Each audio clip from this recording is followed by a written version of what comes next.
கர்த்தருடைய பரிசுத்த நாமத்திற்கு ஸ்தோத்திரம் உண்டாவதாக. கடந்த பதிவுகளிலே ஆண்டவராய் இயேசு கிறிஸ்துவை பற்றி தொடர்ந்து பார்த்து வருகிறோம்.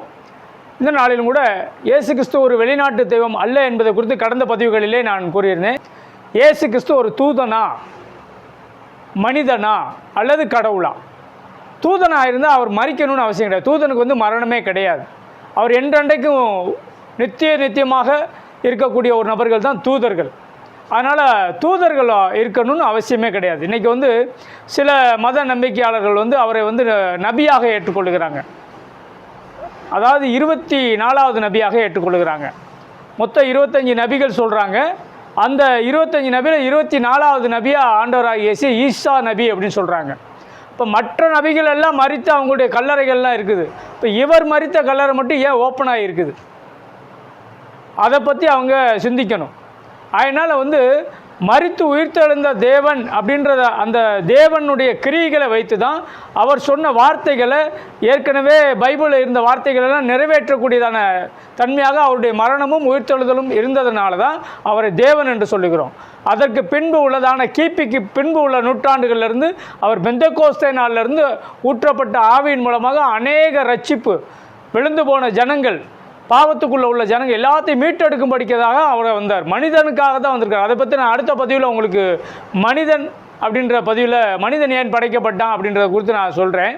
இந்த மனிதன் படைப்பதற்கு முன்னதாக, இவர்களெல்லாம் படைப்பதற்கு முன்னதாக முதல்ல ஆண்டவர் தேவ தூதர்களை தான் படைத்தார். அதிகாரம் படிக்கும் பொழுதுல ஆதியிலே தேவன் வானத்தையும் பூமியையும் சிருஷ்டித்தார். பூமி ஒழுங்கின்மையும் வெறுமையுமாக இருந்தது.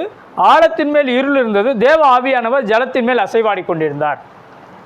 இப்போ இந்த 2 வசனத்துக்கு இடையில தான் கேப் தியரின்னு சொல்கிறாங்க.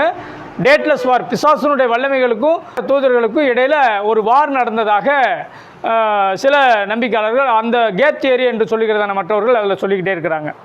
அது நமக்கு தேவையில்லை. ஆண்டவர் மனிதனை படைப்பதற்கு முன்பு, இவைகளெல்லாம் படைப்பதற்கு முன்னதாக தேவ தூதர்களை படைக்கிறார். அந்த தேவ தூதர்களில் அவர்கள் வைத்து தான் இதெல்லாம் படைக்கிறாங்க. அதை எதில் போட்டுக்கணும்? யோபு எழுதினதான நிருபம் 38வது அதிகாரம் 7வது வசனத்தை படிக்கும் பொழுது, அப்பொழுது விடிய காலத்து நட்சத்திரங்கள் ஏகமாய் பாடி தேவ புத்திரர்கள் கம்பீரித்தார்களே. இதில் விடிய காலத்து நட்சத்திரங்கள் ஏகமாய் பாடின்ற போது அங்கே தான் விடிய காலத்து நட்சத்திரன்றது தேவ தூதர்களை குறிக்கிறது. தேவ தூதர்கள்லாம் அதில் லூசிபர் அப்படின்ற ஒரு தேவதூதன். மொத்தம் உங்களுக்கு தேவ தூதர்கள் என்று எடுத்துக்கொள்ளும் பொழுது பைபிளில் கொடுக்கப்பட்டது 3 தூதர்கள். ஒன்று காபிரியல் தூதன், 2வது மிகாவேல் தூதன், 3வது இந்த லூசிபர் தூதன். காபிரியல் தூதன் செய்தி, நம்மளுடைய ஜெபத்தை ஆண்டோட்ட ஒப்புவிக்கிறது, அங்கேருந்து பதிலை வாங்கிட்டு வர்றதுமான வேலை செய்கிறது இந்த காபிரியலின் தூதர்கள். அவங்க ஃபுல்லாக அந்த காபிரியல் என்று அழைக்கப்படுகிறாங்க. மிகாவேல் என்பது தேவனுக்காக யுத்தம் செய்கிற யுத்த வீரர்களாக, யுத்த புருஷர்களாக, தேவதூதர்களாக படைக்கப்பட்டவர்களாக உருவகிக்கப்பட்டுள்ளது. அது வெளிப்படுத்தின விசேஷம் 12வது அதிகாரத்தில் கூறப்பட்டிருக்கிறது.